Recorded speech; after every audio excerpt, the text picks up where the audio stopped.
Detective Dog, The Case of the Poopy Persian. Book 1 in the Doggy Dog Mystery Series. Chapter 1. Fluffy. The houses in this part of town all look the same. 1950s on the outside, modern farmhouse on the inside.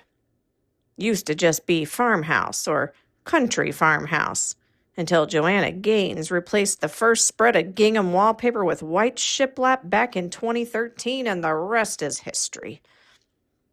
I've been on this beat for a long time. Too long, some might say. I remember when plastic grapes were the rage, and not just as the kitchen table centerpiece, oh no. I'm talking green and purple bunches draped from the top of every cabinet. People liked dogs a lot more back then. Trusted us. I showed up at that doorstep, not a search warrant in sight, and sure as a squashed nose on a Pekingese, they'd invite me in for leftovers, tell me I'm a good boy, not toss me out like last week's Sentinel Echo Times Tribune. Nowadays, they see an unattended, they just snap a photo, post it to Nextdoor, and wash their hands of the whole investigation. No kibbles, no bits, no nothing. Yeah, people used to give a damn about dogs. People also liked cows a lot more back then. Cow paintings, cow statuettes, cows carved out of wood, wearing bonnets, sitting on top of a small wooden shelf with coat pegs and a heart shape cut out at the center. You don't see cows as a central theme of a room anymore. Heck, you rarely see rooms with central themes at all. Everything is just clean lines, organic shapes, and warm neutrals, tip to tail. This one was no different. Or so I thought. How do you do, ma'am? Can I speak to the man of the house? Who are you calling ma'am, bozo? My apologies, sir. An honest mistake. Say, is your master around? It was a mistake I'm ashamed to admit I've made before. But in my defense, White and Fluffy used to be a dame's game. Might be I'm losing my sense of things, a possibility I'd never questioned until the whole dark academia motif took over. People wanting their very living room to look like it was ripped out of the page of a concept art for Diagon Alley. Ha! Can you imagine? Used to be when someone shouted, "Merlin's beard," it was because they were surprised. Now it's more likely they're reading off a swatch from the Penny Dreadful collection at Benjamin Moore. But this house was different. Mismatched. Cozy. Lived in. It's almost like they called Spectrum in 2008, cut the cord, and never saw another episode of Love It or List It again.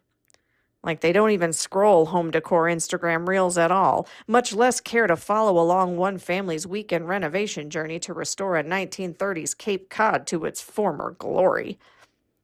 It was jarring, yet strangely settling. Master's out. The little dog's snorting was so masculine it almost felt put on. Something I can do for you? I don't suppose you happen to know anything about a soiled rug down on Fallen Timber Drive, do you?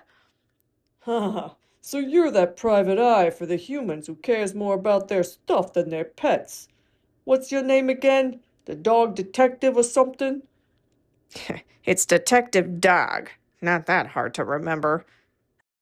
Not that I know much about detectiving, The white pup snorted. but, what's a dog like me all the way over here on Little Bend Road got to do with some pooped-on rug down Fallen Timber? That's 2 streets over. Here we go again. Just answer the question, Mutt. I ain't never been inside no other dog's house in the neighborhood. Heck, I barely get walked on the streets anymore on account of these bad hips.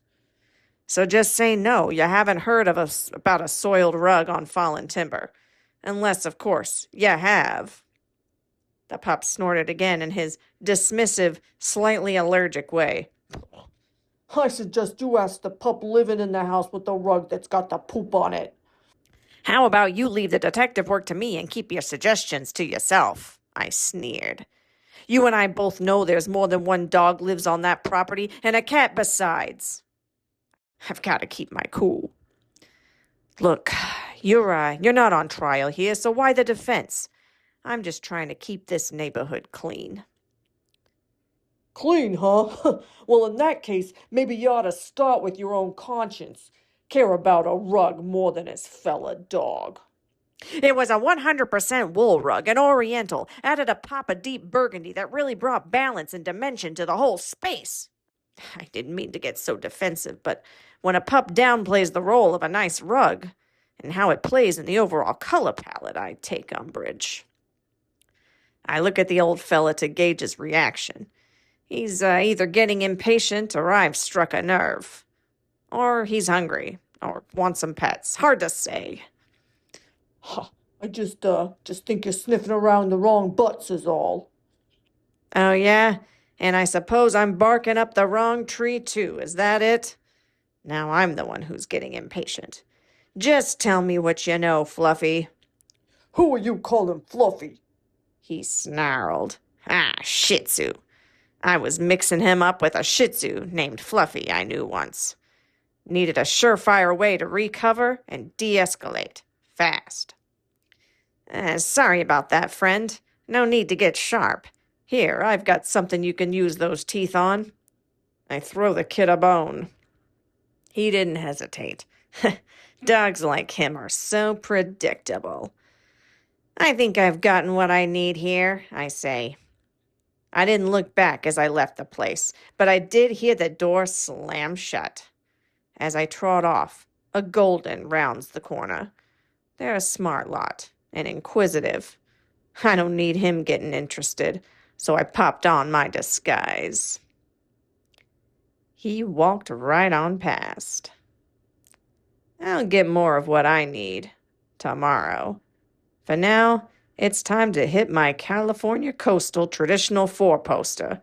That's a bed, and it's calling my name. End of chapter 1.